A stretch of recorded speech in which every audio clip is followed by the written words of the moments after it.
The OSG Sports app is up and running on your Android or iPhone. All you got to do, install the OSG Sports app and listen to our podcast from college football, soccer, lacrosse. Let's get this done. Get the OSG Sports app today.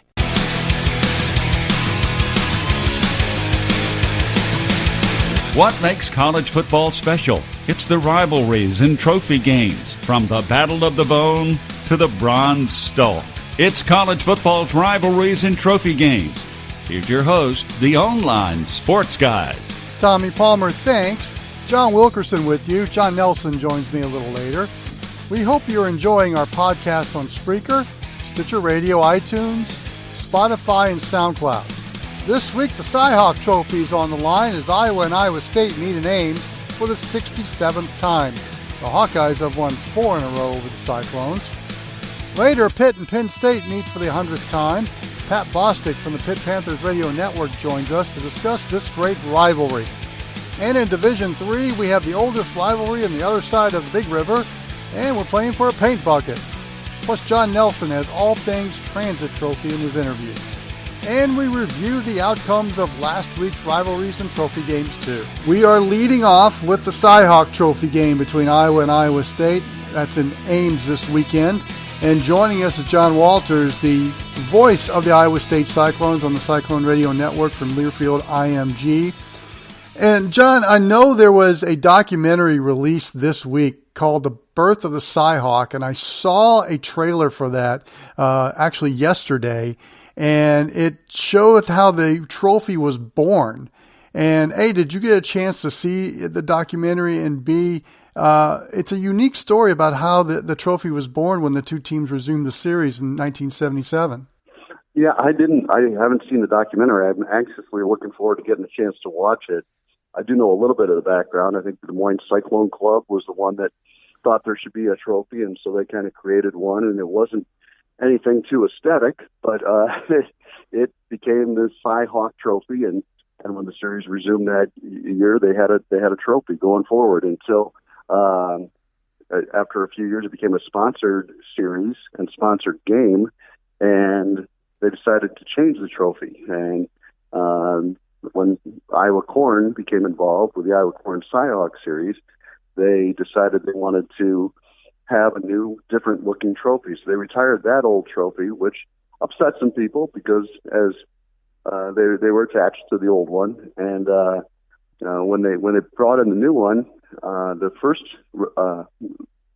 edition of what they made was a pewter family, a farm family, and that didn't particularly go over too well. People didn't think that a family out on a farm on a trophy looked all that great. So there was a lot of protests from both sides on that one from fans, and they decided to scrap that trophy after about a year and try to come up with something different. There was a temporary one in place for a year, and so they could find something more permanent.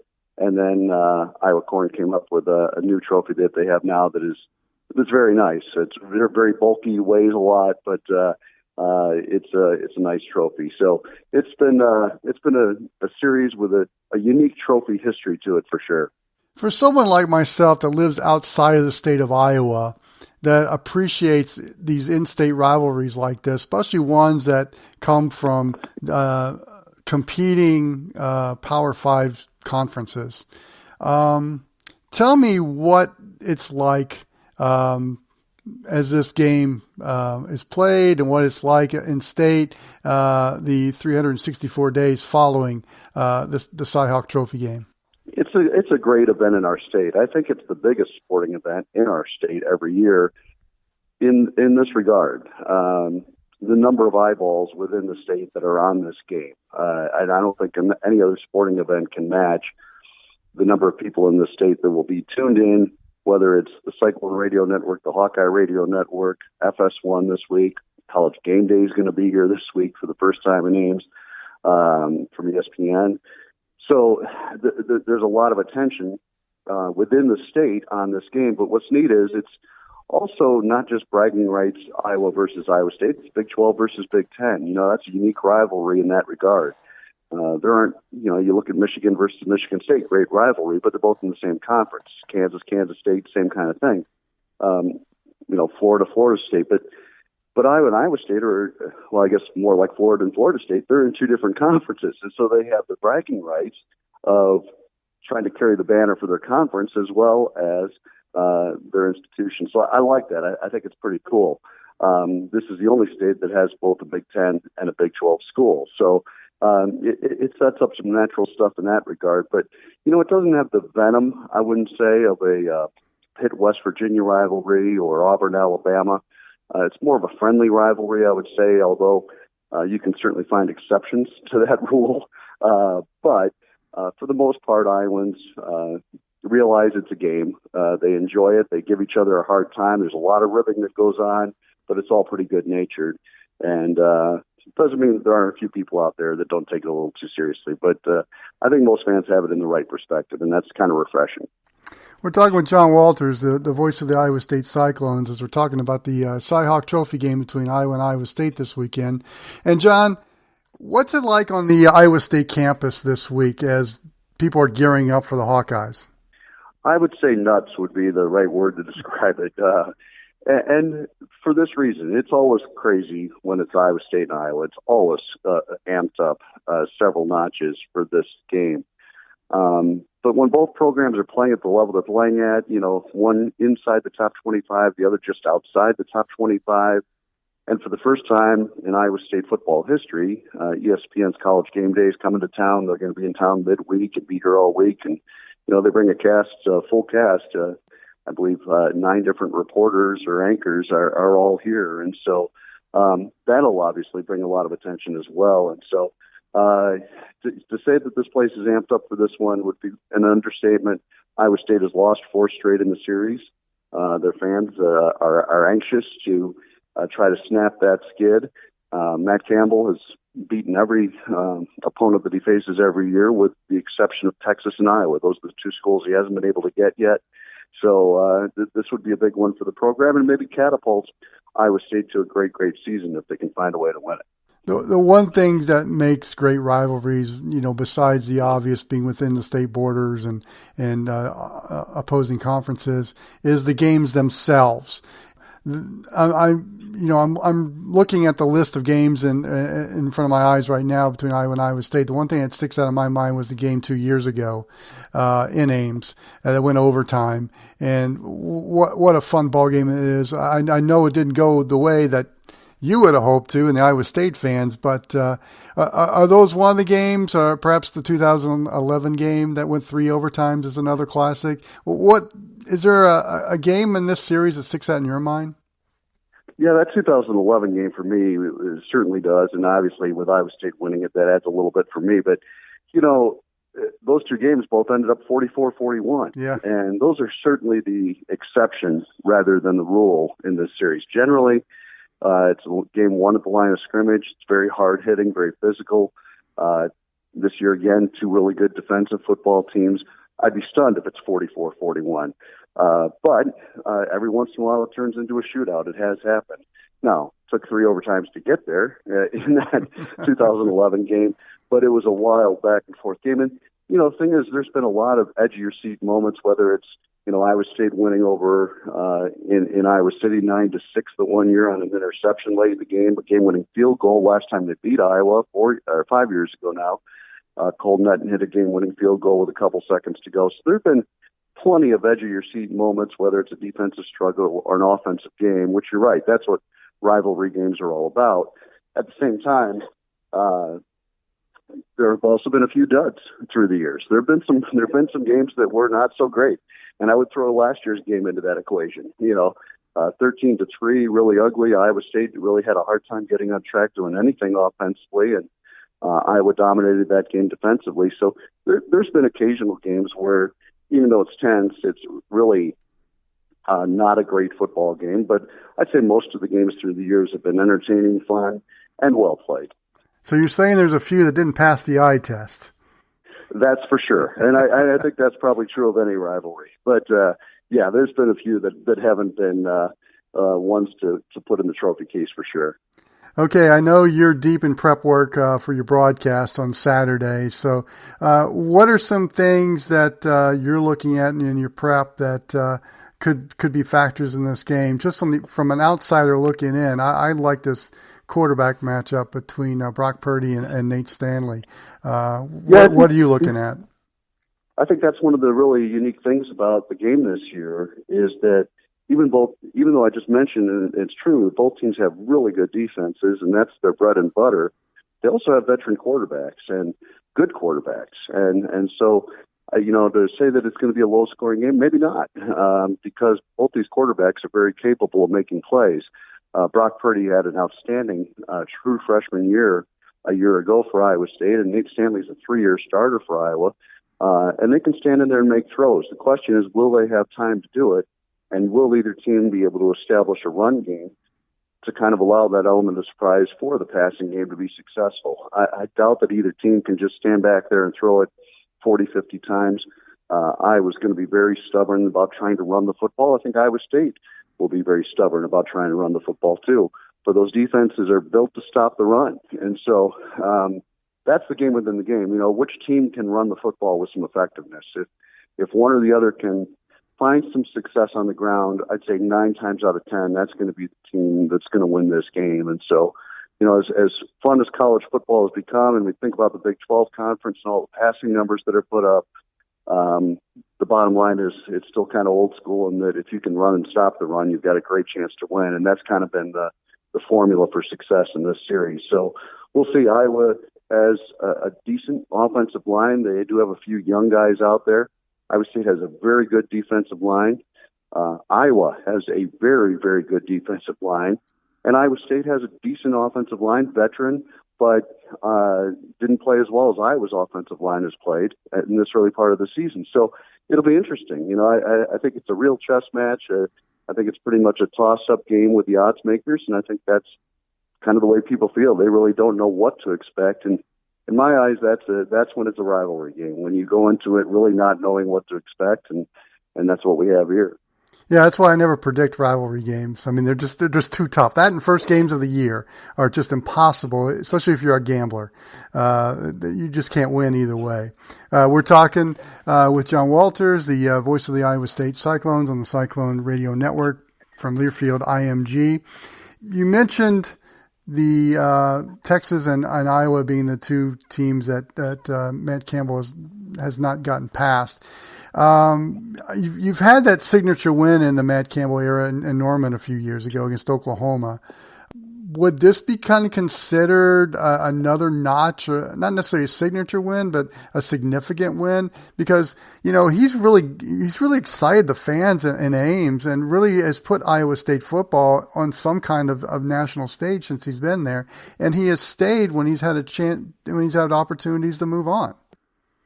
Yeah, it would be a nice notch in his belt for sure. He's got 3 wins over top 6 teams in his time at Iowa State. The win that you mentioned at Oklahoma, they came back and beat, number 4 TCU a couple of weeks later. They beat West Virginia last year when they were undefeated and ranked 6th. So they've had some really good wins. But yeah, this one would be nice. It'd be another win over a ranked team. That would improve to 6-4 in his last 10 against ranked opponents. He's done well against ranked teams. And as you mentioned, it's the bigger deal on this one is just to say, hey, bragging rights within the state, because it's not a state that's fertile in terms of recruiting. They do get a decent number. Both programs get a decent number of Iowa kids on scholarship. But it's not like Texas and Texas Tech where you look up and down their rosters and 95% of their rosters are going to be from Texas. This is different, although there's a lot of Iowa kids that walk onto these two teams as well. But when really good players do come down the pike in the state of Iowa, you want to make sure you grab them. And so the ability to beat the opponent is really big in this case. And I just think, too, it could really catapult Iowa State into a good season. This is the first year since 1985 that Iowa State's playing all its non-conference games at home. And snuck out the first one against Northern Iowa. It was a lot closer than people expected, but Iowa State was pretty conservative in that game and won it, found a way to get a win. If they could beat Iowa and then come back and beat Louisiana Monroe next week, they could go into conference play 3-0 and with a lot of momentum. And so it'd be big in that regard, too. John, we'd like for you to promote where people can listen to your broadcast and what else is going on at Iowa State. We got the Cyclone Radio Network affiliates across the state, and of course, TuneIn app has Iowa State Network on there as well from Learfield IMG College, and so it's much more available than it used to be, which is great. A lot of people can listen wherever they are in the world. And there's a lot of other things going on in Iowa State as well, and people can go to cyclones.com to find out about that. I work for cyclones.tv as well. We produce a lot of the video elements, so quite a bit going on this week with College Game Day coming here and everything else going on, so a lot to digest if you're interested in Iowa State football.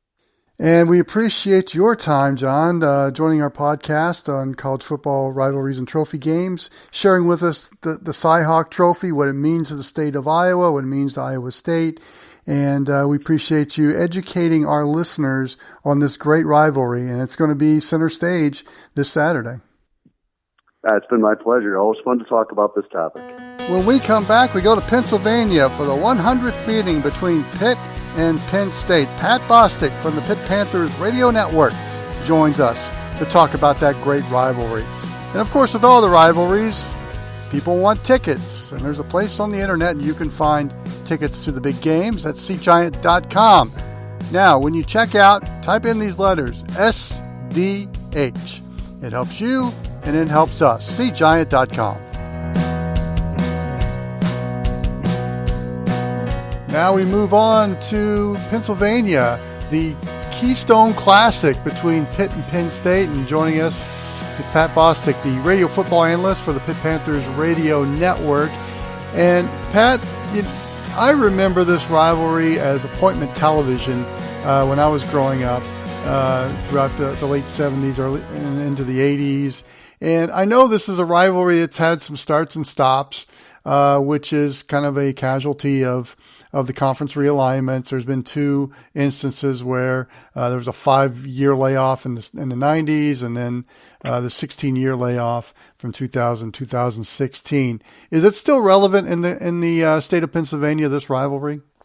Well, thanks for having me, John. And absolutely, I think I grew up on the other side of the state, and I remember growing up as a younger chap watching this game, and remember distinctly the game at Three Rivers. And certainly I think this rivalry is still relevant. I think it garners attention not only in the Pittsburgh area, but across the state, obviously through State College and to the eastern side of the state. More and more of our applicants at Pitt and incoming students are from that area. So it resonates with them. I think it's great for football in the area as well. So you got the two Power 5 universities in the state of Pennsylvania, in the Commonwealth, playing a game on a Saturday afternoon. It should be tradition and custom, and it's a shame that it doesn't happen every year, but obviously there are many reasons for that. Yeah, and, there's some interesting dynamics with this. Obviously, bragging rights, there's recruiting, the fact that you've got ACC versus Big Ten. So there's a lot of different dynamics with this rivalry rather than just the alums having something over a Pitt alum or a Penn State alum against the other. There's a lot of other dynamics involved. Certainly, yeah. It's anytime you do something 100 times, there's going to be a lot of emotion, a lot of memories, a lot of moments in time that will never be forgotten. And obviously, with the conference realignment, with conference affiliation in general, coming about in the 80s, you have more at play. Obviously, you have, as you mentioned, the conference versus conference, Big Ten, ACC, what have you. But I think more than anything, it's, we're going to see, a Penn State team on Saturday and a Pitt team on Saturday representing, the Western Pennsylvania and the state of Pennsylvania with the majority of both rosters. Certainly there are other states, Jersey, Ohio, Florida, that are represented on those rosters as well. But a lot of these kids that are going to, go at it at noon on Saturday played against each other in high school and knew that one was going to Pitt and one was going to Penn State. And I think more than anything, that's it's a shame that that players, I played at Pitt in 2007 to 10. I never got a chance to play against Penn State and some of the guys I knew that went there. And those are the things you talk about for years to come. I mean, I know alums that on both sides, Pitt and Penn State, that still play a golf match around this game every year, Pitt versus Penn State, in the days leading up to the game to see who has the early advantage, I guess. So there's a lot of strings attached to this one, which is why it's so hard to see it go away. We're talking to Pat Bostick, the football analyst for the Pitt Panther Radio Network, and you mentioned that this is the 100th meeting between the two schools. Is there any particular game you remember that sticks out or has been talked about throughout your lifetime about this rivalry? Yeah, I'm a obviously my generation. We never played in it, so there was so much hype and anticipation around 2016, the resumption of the rivalry after a 16-year hiatus at Heinz Field, and the series being a 4-game series. That game in 2016, I was simply I was obviously working, but I was a fan. I wasn't on the field playing, and I've never felt that energy in a stadium. It was a classic game. Pitt took a commanding lead, only to see it evaporate rather quickly. Penn State had a chance at the end of the game to win it, and the game sealed on an interception and a kneel down. It was there were so many storylines to that game, and it meant so much to the city of Pittsburgh. It set an attendance record. Obviously what it does for the community when a game like that takes place. That to me sticks out, having been in person. It was an energy unlike anything I've felt. And, I played in the backyard brawl, and I have tremendous respect for that rivalry and thankful it's coming back. But the energy in Penn State is just simply different. So tell me what it's going to be like on the Pitt campus this week for Penn State week. Anything special? It's you definitely know it's Pitt Penn State week. There's a different energy in the air. Being around the facility, you're preparing for noise. Obviously, in Beaver Stadium, it got it's a heightened sense of competition, and there's every division of the university. I would think there's there's bragging rights, right? I mean, both are great schools, which again is something to be proud of in the state. So you got one side or the other arguing they're the better school, and the other one's a safety school, and all those sorts of things. It just ropes everybody in. Everybody's a part of the competition at all levels. So, there's probably some talk on campus that we don't want to get out because it's some bulletin board stuff, and I'm sure it's the same thing on the other side. I've seen some stuff on the internet to the contrary. So it's a rivalry. I don't know how else to describe it. And I think all the activity, all the conjecture and talk around it only proves that point. And to argue otherwise is just doesn't make sense. Now, you're deep in preparation for Saturday's game at Penn State. And what are some things to look for in this game? On the outside looking in, I'm kind of liking this receiving matchup between KJ Hamler and Maurice French. I got a chance to talk to Maurice at ACC Football Media Day back in July. Great kid, has a lot of personality to him. And he's a dynamic player for Pitt, isn't he? He is. I think you could probably sum up the difference in Pitt's offensive production, taking away the opponent from week 1 to week 2. You could probably sum it up by looking at the number of touches that Maurice French got.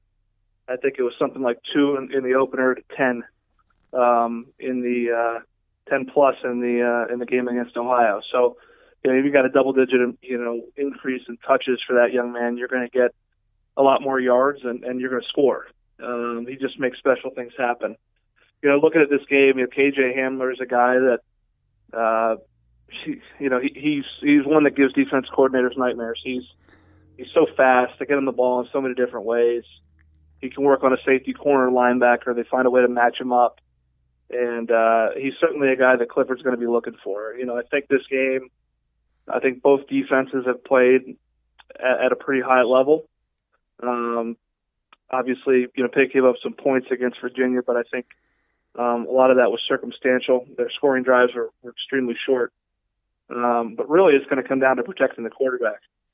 I think the degree to which each defense can get after the quarterback, fluster the passer, create the turnover here or there, is going to play a big part in this game.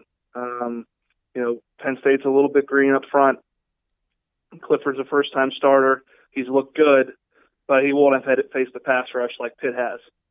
So, and Pitt's going to need to force a turnover to compete with this team. It's just the reality of it.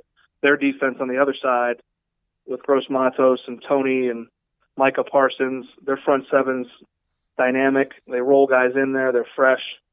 So it'll be equally important for Pitt to protect Kenny Pickett and to run the football with some consistency to keep him off balance. So I really think this game is going to be who's able to keep the other defensive line and pass rush at bay. That'll ultimately dictate what kind of game we see on Saturday. Yeah, whenever you have a rivalry game like this, especially with two teams that are traditionally, I guess the best way to put it is tough football teams that really like to scrap and have the two lines scrapping each other. That, to me, is the fun part, watching these two guys on those interior lines trying to dictate the terms. And this is the type of game that's going to be like that, right?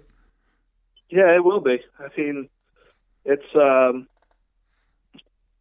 rivalry games come down to setting tone and who's going to hit land the first punch. And then if you don't land the first punch, how do you counter? That was what happened last year. There were a couple too many punches and taken early, some self-induced, and there was no response. The old Mike Tyson adage that you don't have a plan until everyone has a plan until they get punched in the mouth. So it's that's physicality. It's discipline. And that's another thing that will loom large in this game are penalties. It's easy to get distracted, particularly with cadence and so forth, when you have 108,000 screaming fans. That the majority, the vast majority, don't like you one bit and want to make it miserable for you. So offensively, making sure you stay on schedule and not get behind the sticks is important. So, really, physicality, establishing the line of scrimmage, and discipline, they're huge, and they loom larger in big games. Well, I know one thing Pitt fans would like to change. It's been 31 years since the Panthers won at Penn State. So that's something that Panther fans would like to change. Pat, this is a time where we want you to kind of promote where we can hear your broadcast and what else is going on at Pitt. Yeah, so I'm fortunate enough to work with a living legend on the broadcast, Bill Hillgrove. This is Billy's 46th year doing Pitt football. His 51st will be starting in late October doing Pitt basketball. And he's also the play-by-play man in his 26th year for the Pittsburgh Steelers. We are live on 93.7 The Fan here in Pittsburgh and on radio.com as well. All that information can be found at pittsburghpanthers.com. We are obviously it's getting to broadcast from Beaver Stadium is something. I grew up in Lancaster, PA, which is 2 hours away, probably equal distance that Pittsburgh is from State College.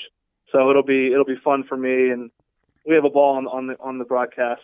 It's so fun to work with Bill. There's 10 times a game. I always say this where I'm speechless, and probably rightfully so, because there's nothing I could say or manufacture that would make Bill Hillgrove's call any better. So we have a lot of fun, and this is a big opportunity for this program on Saturday to do something that hasn't been done in a very long time, and it's sure going to take our best effort to get it done, though. And you're right. Bill Hillgrove's one of the best listens in college football, heck, even in the NFL too. So that's good stuff. And Pat, we appreciate you joining us on our college football rivalries and trophy game show, giving us some knowledge about the Pitt Penn State rivalry. Well, it's steeped in tradition. This is the 100th meeting, and we're obviously celebrating the 150th anniversary of the first game in college football history. So for 2/3 of those years, this game has been played. And there are reasons for the years that it wasn't. Them not always justifiable, in my opinion. But, you've got, I don't know what the mileage is. I would venture to say it's somewhere around 160 miles or so between the two schools, maybe 130.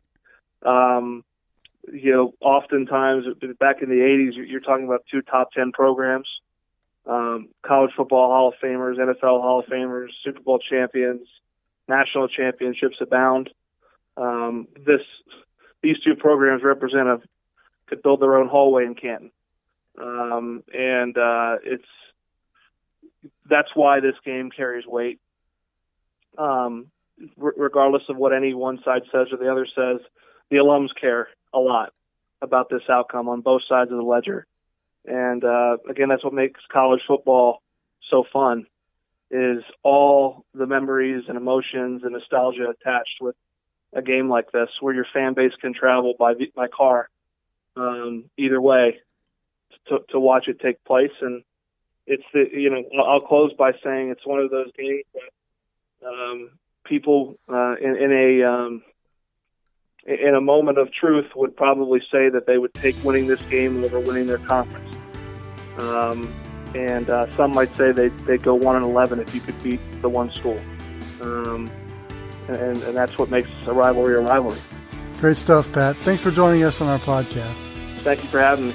When we come back, John Nelson has all things Transit Trophy from Division III. That's next, as the College Football Rivalries and Trophy Game Show continues after this timeout. Hey, what's going on, y'all? This is Rock at the What's Up Falcons podcast, and I'm joined with my boys. My boys in the house. Where you at? Yeah. What up? Oh, gee, and we have Q, and we have Hoop in the house.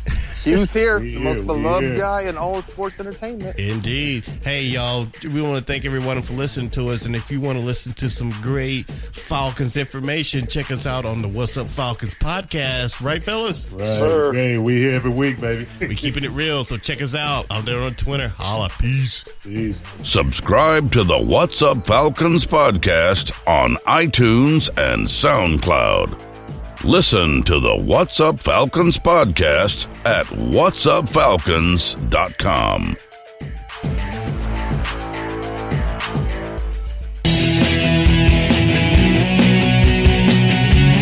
Welcome back to Trophy Games, and everything you've always wanted to know about these kind of rivalries is here on the OSG Sports Radio Network. And for our look at the Transit Trophy, one of the guys that has raised his hand and said he will let all of us know what is going on between RPI and WPI, Scott Saisenbury. Now, Scott, let me ask you this. Your relationship and tie to this thing is entirely unique, because when we were trying to find guests for the show and the segment, they're like, yeah, let's talk to Scott. Go ahead and talk to Scott, because he's got a really cool story. And when they told it to me, I agreed. What's your hook in all of this? So I played for RPI between 93 and 96. And since then, I've come back to work at RPI for the last 10 years. And so having played and supported our student athletes in unique kind of trophy games, if you will, the rivalry between RPI and WPI is one that's unique to me. During my tenure, it was probably the most heated rivalry because we were 2-2 against WPI, and we actually had two twin brothers that played, one for WPI and one for RPI, and Jim Learned and Brian Learned. And so that rivalry became kind of a family rivalry, if you will, as well. When you talk about RPI and WPI, I know that there are a lot of us who know about rivalries in NCAA Division I. I have been the one on this particular show who has been given the assignments when it comes to D2 and D3. Can you break down what this rivalry means for the Transit Trophy? What does it mean to everyone up there for schools that are this tight to each other? Yeah, I think we're very similar schools. So you're looking at two engineering schools, pretty unique to get rivalries between, academic institutions that are both tied to the engineering and STEM school as well. But I think what makes it unique as well is just the recruiting process. Many times we're going against each other in terms of the recruiting process, and New York, New England, and a lot of recruited by both RPI and WPI to play football. So when you get on the field, a lot of times those same areas are represented. So you might have played against somebody, in your section or even in your league in high school, believe it or not. Okay, Transit Trophy. I know that draws the instant brain power going as to what this looks like. So is it an actual trophy? Or what does the trophy look like? Is it what we think it is? It definitely is. It is a transit, so it almost looks like if you took a microscope and it was horizontal instead of vertical. That's what it looks like. It looks like a transit on top of a wooden base, and that's what we play for. Have you been able to handle and or hang on to this trophy at any point of your tenure there at RPI, either as someone who's in administration or as a student? Yeah, so winning the trophy as a player, it was always passed around as, after the game, the coaches would have it and, the players would have it, particularly as, junior and senior year, we would, certainly raise the trophy at the end of the game. So I've been a part of that, as well as handing the trophy to the winning coach after the game. That's part of the process as well. Sometimes you're handing it to WPI, which you don't like, but that's part of it too. So that there's two teams out there and they're both competing. Like I said, during my time as a player, the scores were really close, usually one-score games, and it didn't matter what the record was. I mean, there was a year that it was a 10 to 13 game, and WPI was 2-8 at the end of that season, and I don't think anybody cared what their record was going into that one. When you're dealing with a rivalry that is this tight and schools that are this tight to each other, I mean, how much woofing goes on during the calendar year, either after the game leading up to the next year? I mean, is this a 365-year thing in neighborhoods, subdivisions, and restaurants and things? I think it's kind of, football coaches like to go week to week, but I think a lot of the players will circle certain games. And for us, the rivalry with WPI, the rivalry with Union for the Dutchman Shoes, those are two games that are always circled on the calendar, and they will always be. Even though WPI is no longer in our league, we still play them as a non-conference opponent for that trophy, and that's a special occasion. And for you, someone who has held it as an athlete and now gets to hand the trophy over, I mean, that's an interesting dynamic in your growth in this rivalry, is that you've gone from participant to almost overseer in this whole thing. Yeah, I can certainly, the athletes on a personal level, so how hard they work to compete, and certainly there's a sense of pride when we do win it, and certainly some disappointment, almost as if you were a player when you have to hand it over, because we don't like to part with any of the trophies. But how hard the athletes work, both academically and athletically, to compete for these opportunities.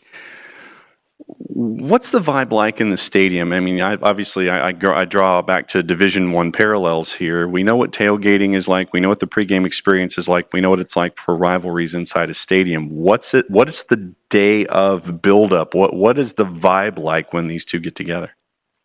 I think you have certainly the parents and fans that get behind both teams, so that's exciting. But also the student base. So the students, they understand what that rivalry is too, between two engineering schools, and they can relate to that as engineering students. So I think it's a special kind of time for all the students to come out and root for RPI as they take on another engineering school. So that is a special kind of thing. You have that with Union, but it's a little bit different because the academic kind of prowess of WPI and RPI. There's a stronger connection there. You mentioned shoes when it comes to Union. And I'll get to the Transit Trophy in a sec, but where are these trophies housed? Where are the shoes housed, and where is the Transit Trophy housed when they're there on campus?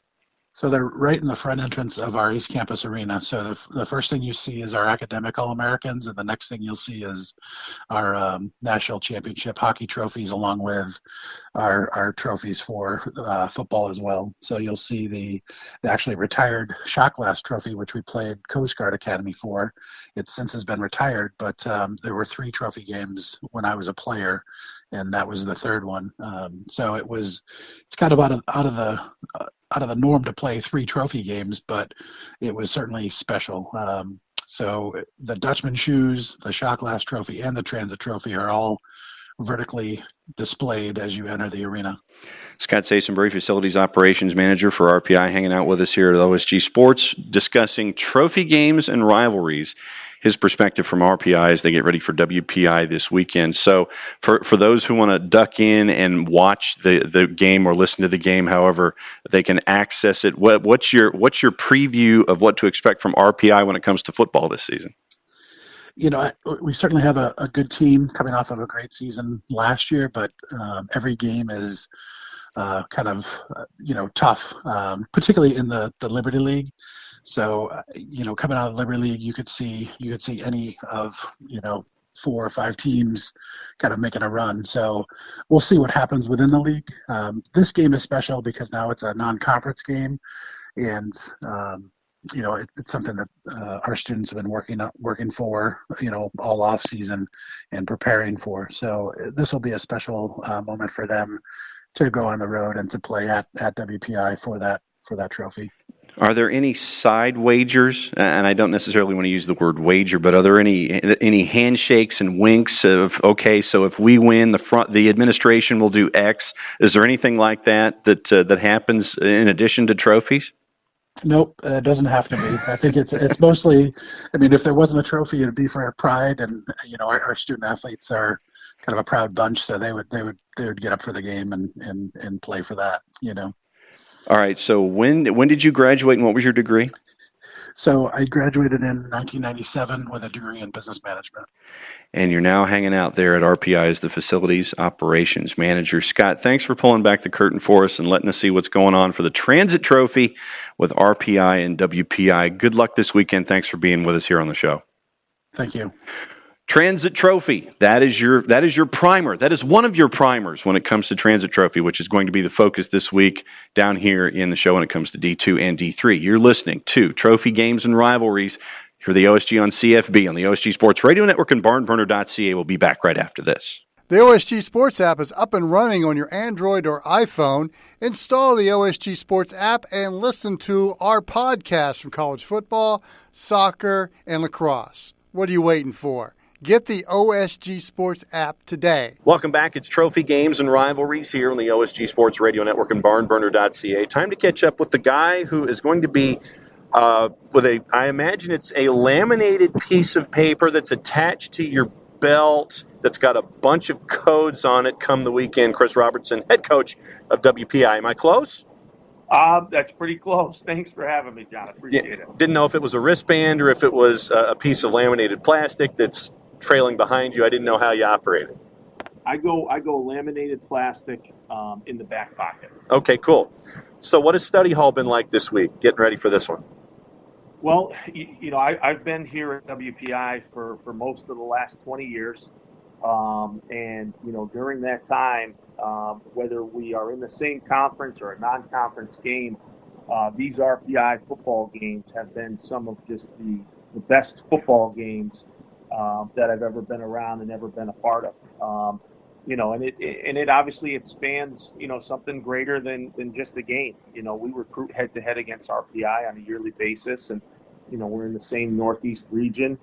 We're both the engineers. We're both, 3 letters in the name, RPI, WPI. So, there's a lot of similarities. I think, this year presents itself with, a unique kind of matchup in that, RPI is a top 20 team. And they're definitely worthy of where they are based upon last year's run and their opening week victory over Allegheny. And we stumbled a little bit at 6-4. We lost the tight game to RPI last year. In the same breath, we're senior heavy this year, so we've got a lot of guys who have logged a lot of minutes on the field as well. So I think it's going to be a really great game this weekend. And but at the same time, RPI is a tremendous team.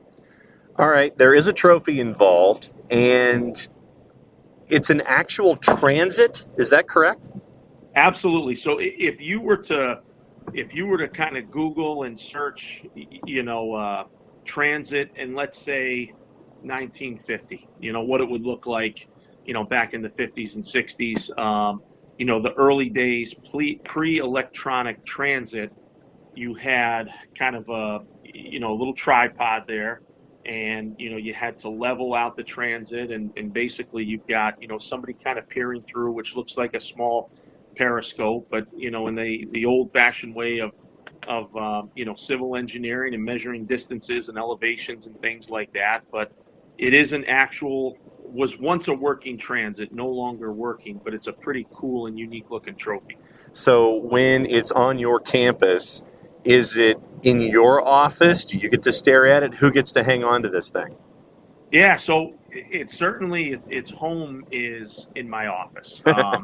It's a pretty precious thing. I make sure I lock the door at night. But every once in a while, we'll bring it out to some alumni functions and, homecoming. And then, obviously when you play that game, that trophy sits out on the field. And, at the end of the game, that trophy's going to one team or the other. I do know that RPI in their sports center there, they do have a specific glass case designed for the transit trophy. And, obviously our favorite years are when their trophy case is empty. For those who've never been to this game, if you could, I don't necessarily know how much of the game day experience you get to be involved in and get to just kind of sit back and take a peek at because you're kind of busy, but what is the game day experience like? Because I know in D3 football, it's the same, it's more intense at some points than it would be, say, in Division I or 1AA, and I just dated myself with that reference. But when it comes to D3 football, what are these rivalries like for someone who's never been there?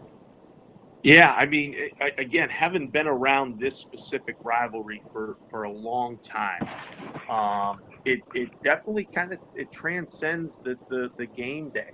I mean, I'll walk out there before the game and I'll go over and say hi to the 20 kids that I recruited that wound up going to RPI. And there's plenty of kids on our team that were considering RPI as well. So it is unique. You definitely know the players more so than we play other teams, on the schedule. We go down to Catholic University, in October. I don't know any of those kids on the team, So you built a personal relationship with some of these guys, but, I think that those great Division III atmospheres, what separates it from, the big time kind of feel of Division I is that, the stands, there's a hill on the other side. Everything is just really tight, and everybody is right on top of the stadium in the field. And we've got the band playing in the end zone. It's definitely a more, I think, it's a more a personal feel to a game like this. And you get a sunny day, you got two teams that are 1-0, you get the transit trophy on the line. There won't be an empty seat in our house on Saturday for sure. And it's an awesome, unique, kind of an intimate atmosphere that it brings. With two schools that are as intertwined when it comes to recruiting both students and student athletes and players and such, when you're in the neighborhood, when you're with your family, do you, and you've either won or lost, this week specifically, do you have to have other folks do the shopping for you because people are going to be grabbing you, or do you just hand out a card that has like the top 4 questions people ask with stock answers? What is this week like for you? Do you get any rest? It's funny. So I've been the head coach here. This is my 10th year. My first 2 or 3 years, we weren't very good in terms of wins and losses. But my first 2 years, we knocked off RPI, and probably were on paper underdogs in those games. So I think the first 2 or 3 years overall were not good years, but those specific weeks I think were great. My kids, I have 3 children, after every single game, because they've been with me, since the day they were born and kind of been immersed in this football kind of life here, win or lose, they will come up to me and they will look to see the expression on my face, and they'll ask me, "Are you happy?" We played Worcester State last week, and we put 50 on the board. It was a great game for us, and you would think that my children would make the assumption that I'm happy. But, my oldest daughter, she's 12, she still comes up to me and she'll look at me with a smile on her face. She'll be like, "Dad, are you happy?" I say, "Yes, I am happy." And as I've gotten older, I think I appreciate everything that encompasses coaching these young men and having the staff that I have and working at WPI. I can honestly tell you 10 years ago, the wins and losses were critical. The most critical part of who I was, super competitive, gotta win. And I think now the wins are really important, but win, lose, or draw,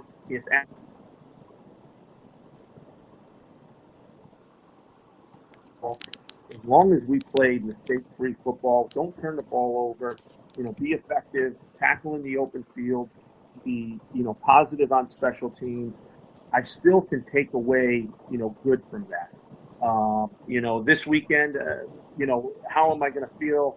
I think regardless, if we win on Saturday, whether we win by 1, 20, whatever it is, my kids come up to me, "Dad, are you happy?" I'm going to be happy. It's a critical game for us. But yeah, I mean, it's certainly, I've certainly grown up a little bit. I will, the sun is going to come up Sunday morning, whether we win or lose. And, for me to have a family, 3 beautiful children, I think it helps me kind of balance out those things. It's obviously easy when you win, but it certainly helps a lot to balance things out, especially when you lose, to be able to go home to, like I said, 3 beautiful children. Chris Robertson, head coach at WPI, getting ready for the matchup against RPI and the Transit Trophy on the line. Thanks for hanging out with us on the OSG Sports Radio Network and barnburner.ca, letting everybody know about the rivalry and the trophy game that you've got this upcoming weekend. Good luck. We'll catch up with you soon. Hey, thanks so much for having me, John. Time to catch up with the voice. And I feel like I should do that in almost an italics, maybe. Like just if there was a way to just verbally use italics. Jorge Bannister for WPI. Thanks for hanging out with us and putting the voice to being a voice for the Transit Trophy game. My pleasure. Okay. We have found out in interviews that this trophy actually is a transit. When you were first brought in and you got to hang out here and look at games and trophies, what was your first exposure to the trophy game? My first exposure was about 5 years ago when I took over as the voice of WPI. It was one game that was starred on the schedule in the sports information director's office, Rusty Egan, kind of like on the football board as well. It's one of the bigger games that everyone looks forward to. It's exciting. It's usually always a big competition on the field. And the student section, if you ever get a chance to come up to Worcester or see the video of games, it's a treat for sure. When it comes to preparation for doing a game like this, I know that as a play-by-play guy, you have your own certain sets of prep, but what is this week like for you from a preparation standpoint, knowing it's a rivalry game, knowing it's a trophy game, and knowing everything that's behind it? What's study hall like for you this week? Study hall is as you alluded to, it's slightly different. Obviously, you don't want to fall into the same traps of asking the question of what does this game mean, or what does last week's game mean for you coming up this week, that sort of thing. Because you just know that with this game, with the trophy that's on the line, everyone is going to be pumped up. For instance, at the end of last week's 51-0 win, just the feeling everyone I spoke to on the WPI sideline is like, yep, this is great, but guess what? We got RPI in the Transit Trophy game next week, so we're going to put this one to bed, we're going to watch video, and we're going to prepare for next week. It was very, very business-like for WPI. Have you ever touched it? I have not. I'm a little bit superstitious myself. I don't like touching trophies that I had no part of, number one. Number two, unless it's like a championship or a bowl trophy, I kind of stay away from it. I was going to say, because, the Stanley Cup, a lot of folks who understand what it means, if they haven't been a part of winning the Stanley Cup, they never touch it. Even if their team has done it, if they haven't done anything with it, if you're a civilian, you never touch the Stanley Cup. Is it that kind of an approach to it, in addition to being superstitious? For me, absolutely. Hockey's, I love every sport, but hockey is up there. And I'm a New York Rangers fan living in New England. Take that for whatever you want. I've been around and in front of the Stanley Cup many times, and my hands have never, ever touched it. Jorge Bannister, the voice of WPI, hanging out with us here to break down the Transit Trophy game between RPI and WPI this weekend here on the OSG Sports Radio Network. When it comes to everything on the field and the game day experience, I know a lot of folks in their Division I FBS, 1AA FCS mind, they know what it's like to do tailgating. What's the game day experience like for not just Transit Trophy, but for WPI and D3? For WPI and D3, believe it or not, there's a pretty big tailgate that happens in an ancillary lot. It's on campus, but it's kind of separate from the primary parking lot. There's a giant tailgate there with alumni and current families of student players. So there's that pregame going on. Then, of course, you get the students kind of hanging around by the entrance of Alumni Stadium, where WPI players take the field before slowly making their way to the stands. There's kind of like an electric atmosphere, especially when everyone is there, including cheerleaders and the band. You're in for a special day when all of that is coming together. So what kind of a game are you expecting this weekend? I'm expecting an exciting, challenging game, just like every other Transit Trophy game. You have both teams coming off of a win. RPI is ranked number 19th in the country by D3Football.com. So you know that perennial powerhouse, they have something to come in, and obviously they want to keep the trophy. And these seniors on the roster here for WPI, they have something to prove, and they want to be able to snatch that trophy right back after not having it for the last 2 years. So then, for those of us who will be listening to you and drifting into the Transit Trophy game, break down, I guess, give me the spot shadow of some of the players to keep an eye on. For sure, on the WPI side, you have senior quarterback Julian Nyland. He missed his entire sophomore year due to injury. Last year was his first true year under Matt Kelly's offense. He didn't seem 100% comfortable in every game. However, Friday night, he looked like the offense was completely his, and he's been studying it for multiple years. That's going to be the big key, along with the offensive line. The offensive line returns from last year, by and large. You have 4 returners: Isaac Patrion, left tackle; Peter Rakowskis, the left guard; Vince Luca, the center; Jordan Hartley, the right guard; Sullivan Boyd is the newcomer and right tackle. That line last year allowed just 7 sacks all year long, including 2 against RPI. So it'll be interesting to see the offense from that perspective.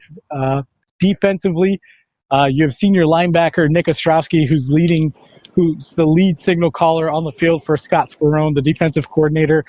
He had everybody in the right spots in the right positions, and the defensive backfield made all the right plays. So from the WPI perspective, if they could put up anything that they did up against Worcester State. RPI is in for a heck of a battle this weekend. I was going to ask you when it comes to the keys for the game, and I feel like we're almost going through your pregame show here. Yeah, so we'll take this and just turn it, and that's your pregame show. Keys to the game would be what? Keys to the game would be the running game for WPI, first and foremost.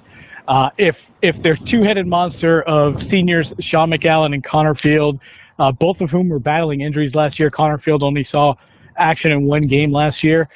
If that two-headed monster can get anything going, then it's going to keep the RPI defense kind of force them into the box, and that's when Julian Nyland could come up big. Already talked about the offensive line. So I think the running game for WPI is going to set up a lot for them. And defensively, that front seven for WPI, including sophomore Nika Hessel, who got his first 2 career sacks last week against Worcester State. If that front seven can come up and maintain that RPI and kind of break through that RPI offensive line, then we're going to see a very, very fun football game this Saturday. All right, George, time for the blatant promo for everybody who wants to try and find a way to either watch/listen/stream it. How do they do it? Sure. So athletics.wpi.edu, that's the main website for WPI. You get there, the front page, you're going to see the big splash screen with the football game.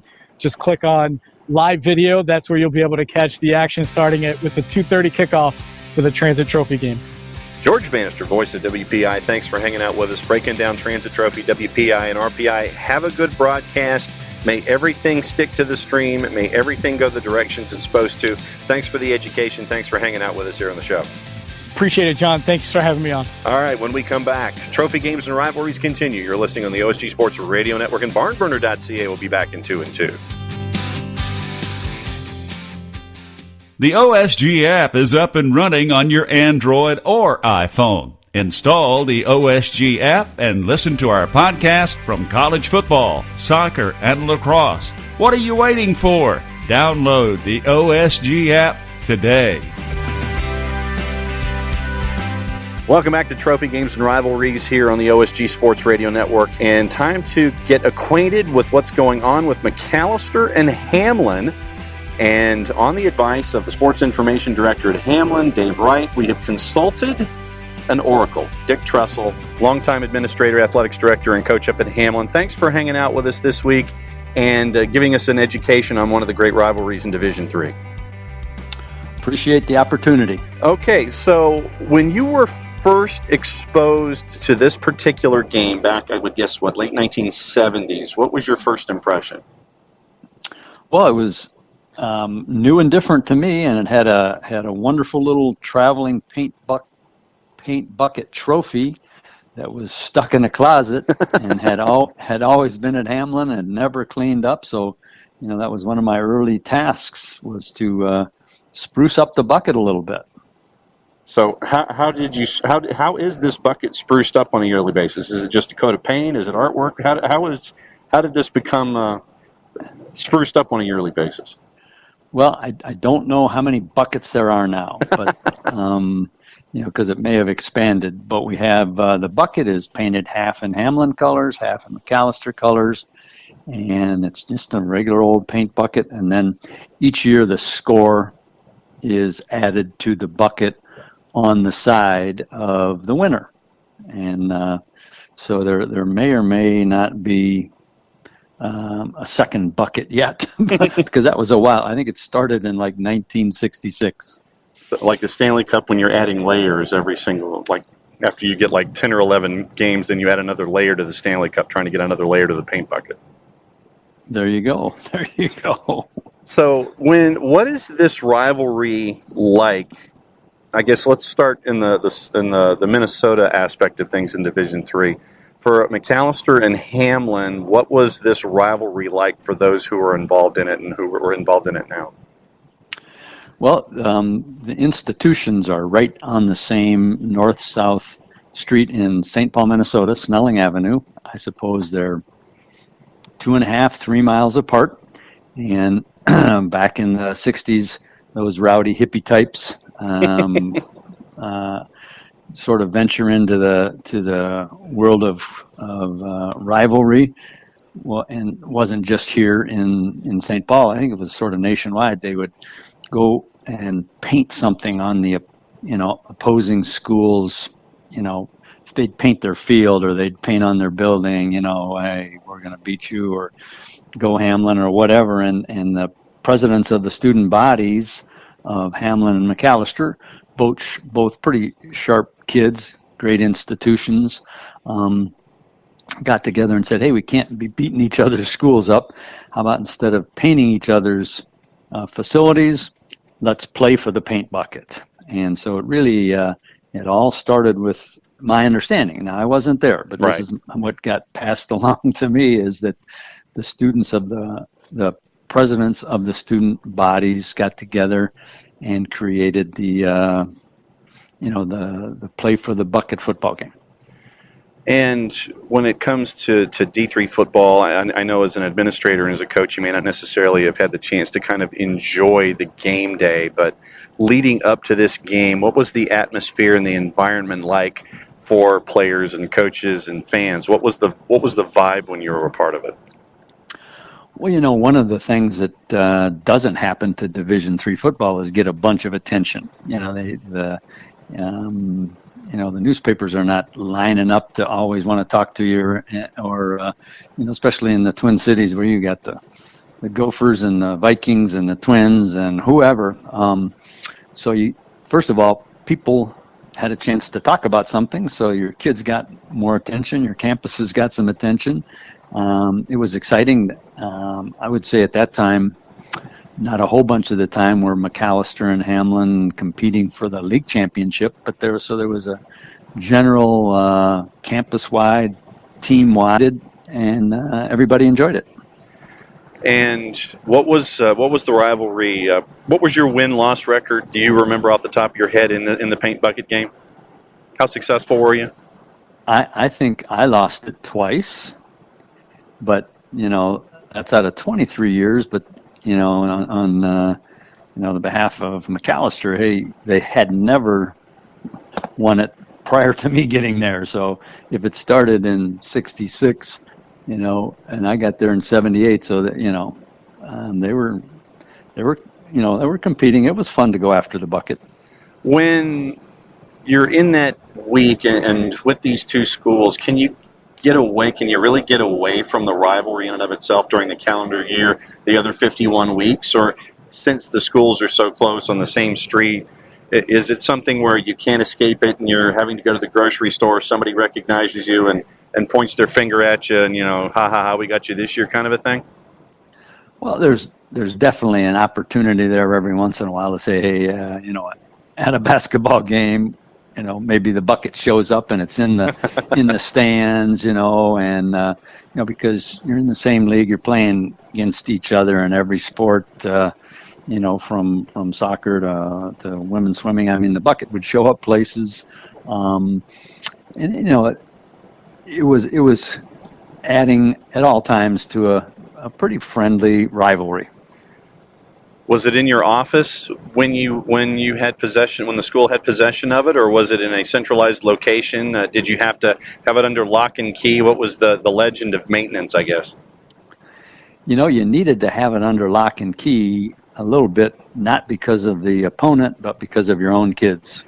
There were a couple stories of the bucket disappearing the night after the game, and stories coming back what the bucket was used for. So you had to be careful of the bucket.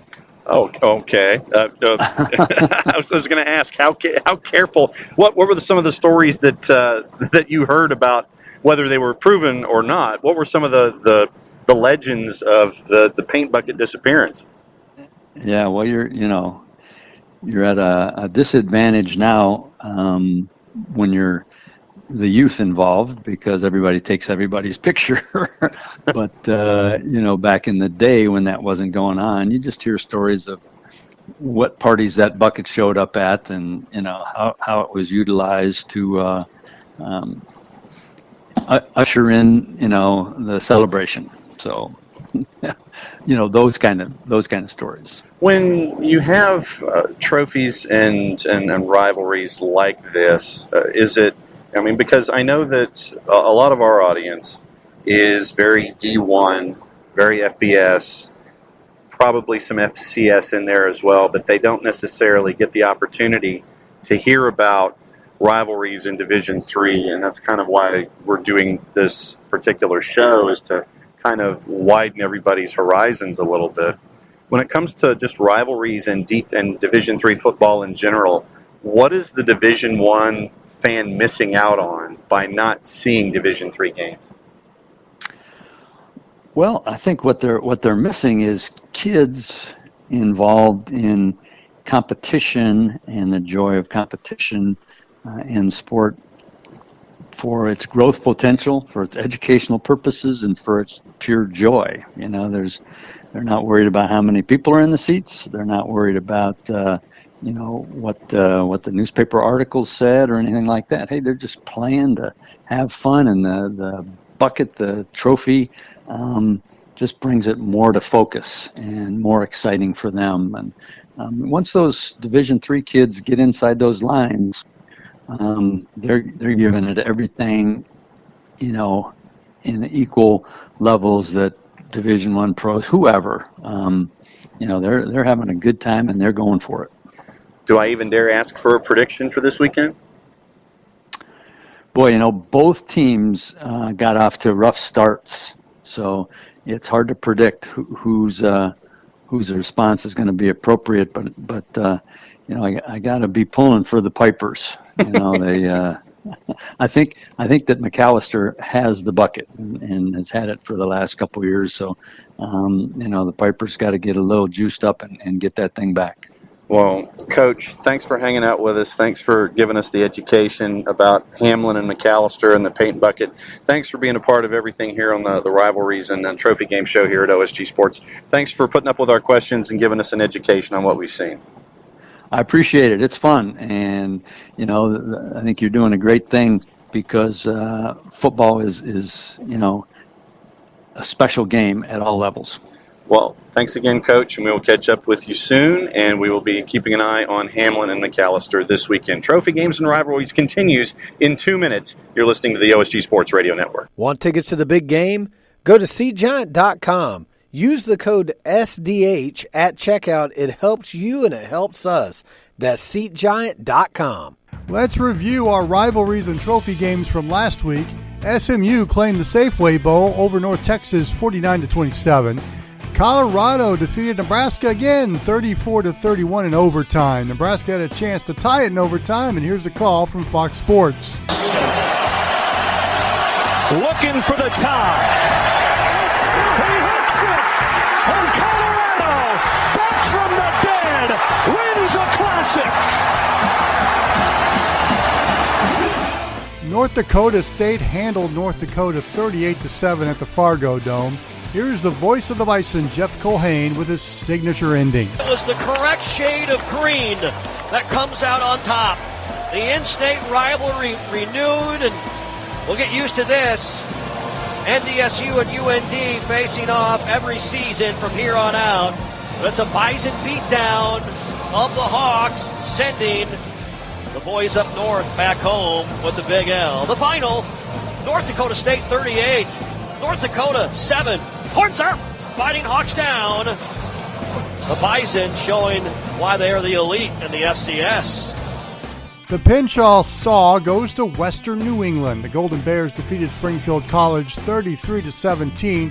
Western New England possesses the Pinchall Saw now, and it's been 3 years since the Golden Bears have possessed that trophy. The Founders Cup stays in St. Louis for the 5th year in a row as Washington University defeated the University of Chicago 47-3.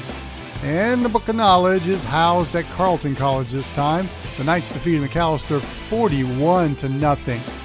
Finally, the Stag Hat goes to Susquehanna. The Riverhawks defeated Lycoming 42-26. When we come back, John Nelson and I look at the rest of the rivalries and trophy games of Week 3 after this timeout. Hey, what's going on, y'all? This is Rock at the What's Up Falcons podcast, and I'm joined with my boys. My boys in the house. Where you at? Yeah. What up? Oh, gee, and we have Q, and we have Hoop in the house. Q's here, the most beloved guy in all of sports entertainment. Indeed. Hey, y'all, we want to thank everyone for listening to us, and if you want to listen to some great Falcons information, check us out on the What's Up Falcons podcast. Right, fellas? Right. Sir. Hey, we here every week, baby. We keeping it real, so check us out. I'm there on Twitter. Holla. Peace. Subscribe to the What's Up Falcons podcast on iTunes and SoundCloud. Listen to the What's Up Falcons podcast at whatsupfalcons.com.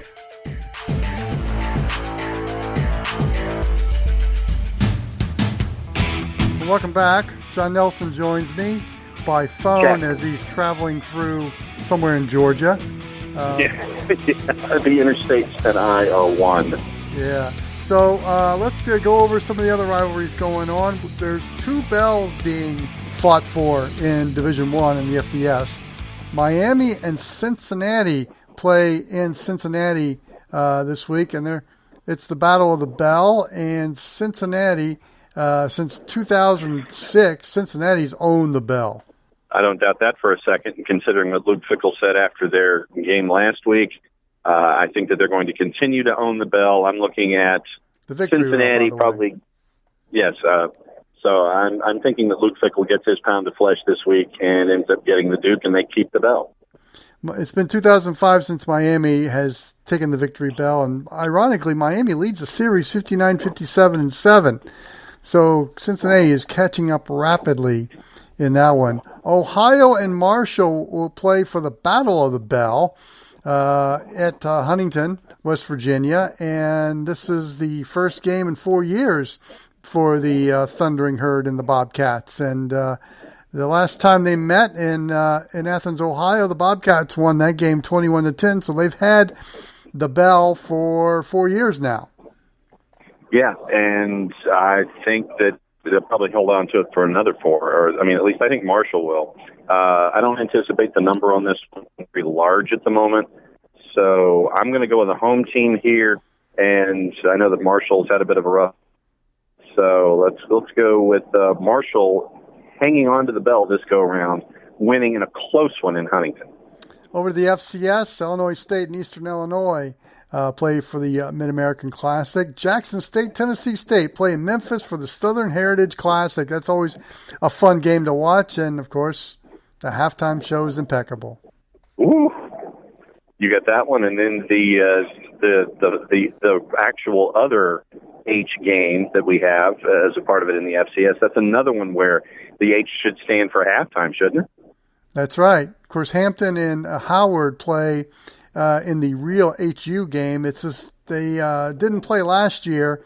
Hampton has the trophy right now, and they've had it for a while now. So they meet again to battle to see who's the real HU. And I'm going to go with the Bison this time. I'm going to go with Howard over Hampton. So I'm going to go for a change in the real HU game this year. Over to Division III, and Catholic and Georgetown play for the Stephen Dean Memorial Trophy. And the oldest rivalry west of the Mississippi, Cornell and Co. battle this weekend. Of course, the Co-Hawks have a 19-game winning streak over Cornell in this one. I think it's going to go to 20. I'm going to go with Georgetown, and I'm going to go with Co. And there's nothing more cool than to talk about a Co-Hawk. You are correct in that regard. Okay, so John, we've had a variety of rivalries and trophy games today. We've talked Cy-Hawk, we've talked Pitt, Penn State, we've talked Old Paint Bucket, and we've talked the Transit Trophy. Yeah, and it was fun to catch up with Dick Tressel. You know, it's not every day that you have a sports information director and Dave Wright dial you up and sit there and say, you know, I know the guy that you should talk to about this one. It's Dick Tressel. Yeah, the brother of Jim Tressel. That's not a phone call that you get to make every day. And one of the points that Coach Tressel made, I think, is really the rationale behind us doing the show and you coming up with the idea in the first place, is that when we talked about all of the rivalries in Division I and 1AA, and yes, I dated myself with that reference, a lot of the Division II and Division III rivalries just kind of get put by the wayside. And the fact that we have WPI and RPI reach out to talk about the Transit Trophy, and Coach Tressel picks up the phone to talk about Macalester, Hamline, and the paint bucket. I mean, it's the cool factor of all of this stuff has been a great education for me, reaching out and getting all these interviews and talking to all these folks. But I think at the same time, there's a lot that, on our Saturdays where we're caught with our alma mater of the teams that we follow. And there are a lot of other things that are happening on Saturdays that you only see in the transaction page of the newspaper, and you get to share those stories here, and I think it's been really cool.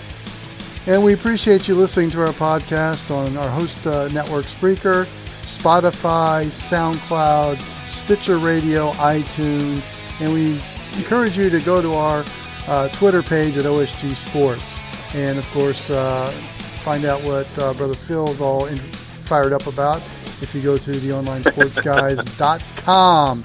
And John, looking forward to another rivalry and trophy games next week.